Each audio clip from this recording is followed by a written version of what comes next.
Hey everybody, welcome to Perry TV. Let's hear what Tucker Carlson has to say on Piers Morgan last night. Like, we know a little bit about what he doesn't like the war. He thinks that it's Israel's fault. Israel's making Trump do it. And that's what Tucker Carlson thinks, except for one thing. Nobody tells Donald J. Trump what to do.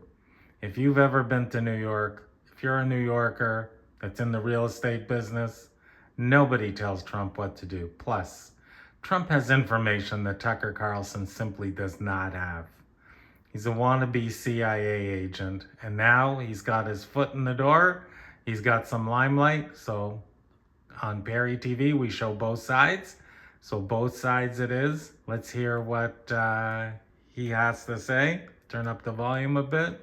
Okay, let's go. I had no idea this was some kind of on-the-record thing. He immediately went on breaking news and reported that. I had no desire to get that out there. I want to present my views in a more cogent, thoughtful way than just growling right when I wake up in response to the news on my phone. But yes, I'm not running away from what I said. That was my initial reaction. I thought this was a disaster for American interests. I thought that for many years. I've advocated against this war. I advocated against a war in Iran with Trump in the first Trump administration. So this is Well, yeah, it's not like America's ever gotten into a war in the Middle East on behalf of Kuwait. We didn't go and turn around and blame the Kuwaitis for Saddam Hussein going in and plundering and looting Kuwait. We have been deceived and went into Iraq for weapons of mass destruction, which was a bit of a hoax, I'm not sure. But now Tucker has lots to blame. And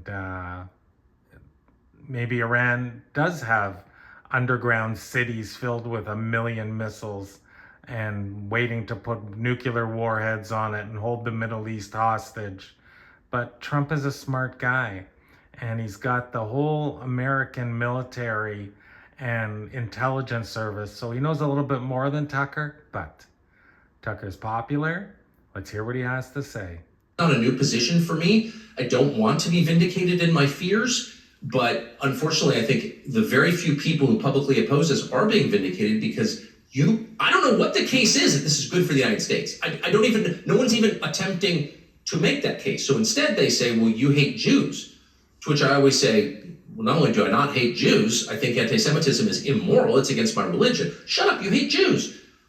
And that is designed to do a bunch of different things, create more loyalty to Israel. There's so much anti-Semitism, you must be loyal to Israel. That's definitely one of the aims of this. Another is... What does that have to do with being loyal to Israel? No one's asking anyone to be loyal to Israel, Tucker Carlson. But the way you speak and talk, it could be construed as a certain prejudice to certain people, especially the way it's presented. What do you think? You're fooling people by presenting it on your YouTube channel, since you don't have a normal channel? You think you're fooling people? Well, you're not, okay? By putting people on and putting your arm around them and putting the captions, different captions, saying, oh, you must be loyal to Bibi Netanyahu and stuff like that. Allegedly, I'm not trying to put words in your mouth, I'm paraphrasing. So let's hear what else the genius has to say. Is to imperil the person you're calling a Nazi, because Nazis get shot, everyone knows that. And the third is to make people who disagree with you or who platform those who might disagree with you or Bibi Netanyahu, censor them, take them off the air, shut them up, silence them.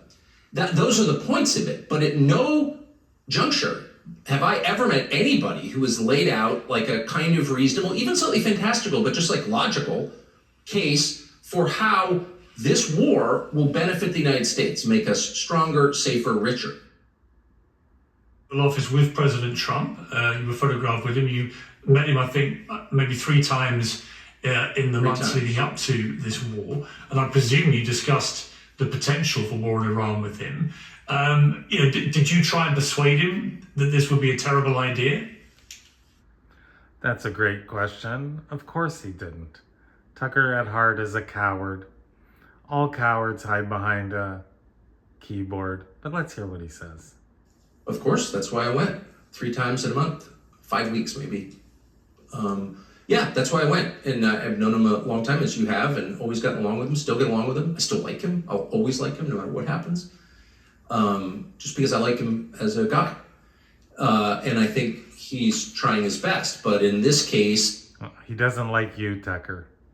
Yeah, this is more of his phony nonsense. I just because Tucker Carlson says he likes Trump, and that doesn't mean he does. He's kind of a big, giant liar.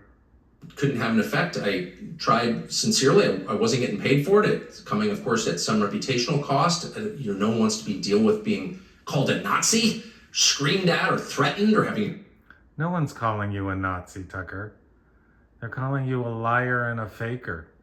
Your kids threatened, which has happened to me a lot, and no one wants to deal with that. But I just felt that this was so serious that it was worth doing whatever I could, because, my gosh, people could die, the balance of power. This is a way for Tucker to get clicks and make money on his own platform, and he will make money and is making money because there's a certain percentage of young people that believe the conspiracy type nonsense that he spouts. Nobody tells Donald J. Trump what to do. Nobody. And, well, I'll listen to a little bit more. Globally could change. I've never supported the idea of an American empire, but we have one. And it's in retreat, but there's a way to manage that that's not damaging or profoundly damaging to the United States, the country. Well, now he's getting into Crazyville territory. There isn't an American empire. It's going into retreat. I don't know. This is getting extra kooky. I think I've seen enough. Anyway, this is last night, up to date. Thought you might like to hear, because we do both sides here on Perry TV. Please donate to help us. Thanks, guys.